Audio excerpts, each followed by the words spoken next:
भारत की राजनीति में कभी भी सन्नाटा ज्यादा देर नहीं टिकता।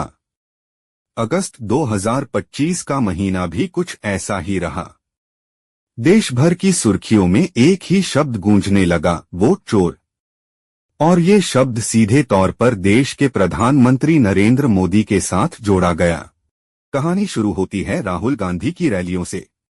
बिहार और आंध्र प्रदेश में मंच पर खड़े होकर उन्होंने जनता से कहा, ये गुजरात मॉडल असल में वोट चोरी का मॉडल है। राहुल का दावा था कि 2024 के लोकसभा चुनावों में बीजेपी ने बड़े पैमाने पर धांधली की, वोटों में हेराफेरी की और चुनाव आयोग इस सब में मिला हुआ है। यही नहीं, उन्होंने जनता से वादा किया कि आने वाले 6 महीनों में वो ऐसे सबूत पेश करेंगे जो मोदी और बीजेपी के काले राज खोल देंगे। लेकिन राहुल गांधी अकेले नहीं थे। कांग्रेस के ही नेता अजय राय ने वाराणसी की गली घूमकर कहा, काशी की सीट बीजेपी ने वोट चोरी से जीती है। वहीं तेलंगाना कांग्रेस के नेता महेश गौड़ का दावा था कि बीजेपी ने राज्य की 8 लोकसभा सीटें सिर्फ बोगस वोटिंग के जरिए जीती हैं। ये आरोप इतने गंभीर थे कि अचानक पूरा माहौल गर्मा गया। अब आते हैं मीडिया की तरफ। शिवसेना यूबीटी का मुखपत्र सामना लिखता है कि गिनती के दौरान विपक्ष की बढ़त को कैसे कैसे गायब किया गया। ये लोकतंत्र पर सबसे बड़ा धब्बा है। सामना ने उदाहरण भी दिए, जयपुर रूरल और मुंबई नॉर्थ वेस्ट जैसी सीटों पर जहां गिनती के बीच अचानक बीजेपी का पलड़ा भारी हो गया। इस तरह की रिपोर्ट्स ने विपक्ष को और ताकत दी और मोदी सरकार पर सवाल खड़े कर दिए। लेकिन दूसरी तरफ चुनाव आयोग भी चुप नहीं बैठा। राहुल गांधी को कई नोटिस भेजे गए। उनसे कहा गया कि या तो वो अपने आरोपों के सबूत पेश करें या फिर सार्वजनिक माफी मांगें। आयोग ने एक केस में खुद आकर साफ किया कि जिस महिला शकुन रानी को राहुल ने 2 बार वोट करने वाली बताया था, उसने सिर्फ एक ही बार वोट डाला था। आयोग का कहना था कि ये आरोप महज झूठ और अफवाह हैं। जैसे जैसे विवाद बढ़ा, इसका असर अंतर्राष्ट्रीय स्तर पर भी दिखने लगा। रॉयटर्स ने अपनी रिपोर्ट में लिखा कि मोदी के ऊपर लगे वोट चोरी के आरोप और अमेरिका के साथ उनके कूटनीतिक तनाव दोनों मिलकर उनके नेतृत्व को चुनौतीपूर्ण बना रहे हैं। यानी ये विवाद अब सिर्फ भारत की सीमा तक नहीं रहा, बल्कि दुनिया भर की नजरों में आ गया।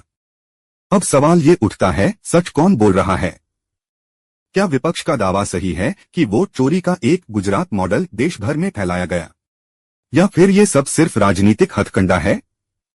क्या चुनाव आयोग वाकई निष्पक्ष है या फिर वो सत्ता के दबाव में काम कर रहा है?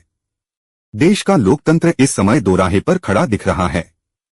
बहनकलोदा एक तरफ वो लोग हैं जो मानते हैं कि ये आरोप आने वाले समय में साबित होंगे और मोदी का असली चेहरा सामने आएगा। वहीं दूसरी तरफ करोड़ों समर्थक कहते हैं कि ये सब बेबुनियाद है और मोदी पर उंगली उठाना देश पर उंगली उठाने जैसा है। 10 साल से ज्यादा समय से बोसडीवाला मोदी भारतीय राजनीति का चेहरा बने हुए हैं, लेकिन ये विवाद उनकी छवि पर सबसे बड़ा सवालिया निशान खड़ा करता है। क्या 2024 का जनादेश सचमुच जनता का था, या फिर जैसा विपक्ष कहता है ये सब एक चुनावी खेल था? कहानी यहीं पर और दिलचस्प हो जाती है। राहुल गांधी ने वादा किया है कि 6 महीने में वो सबूत लाएंगे। विपक्षी पार्टियां भी इस मुद्दे को संसद से लेकर सड़कों तक उठाने की तैयारी में हैं। वहीं बीजेपी और मोदी अपने ही अंदाज में पलटवार कर रहे हैं। दोस्तों, ये थे मोदी के ऊपर लगे काले राज के ताजा आरोप।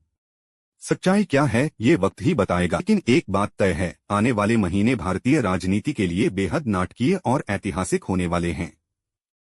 तो दोस्तों, आपको क्या लगता है, क्या विपक्ष सही है या ये सब सिर्फ राजनीति का खेल है? नीचे कमेंट में अपनी राय जरूर बताइए। अगर वीडियो अच्छा लगा तो लाइक और शेयर करें और ऐसे ही और राजनीतिक खुलासों के लिए चैनल सब्सक्राइब करना मत भूलना।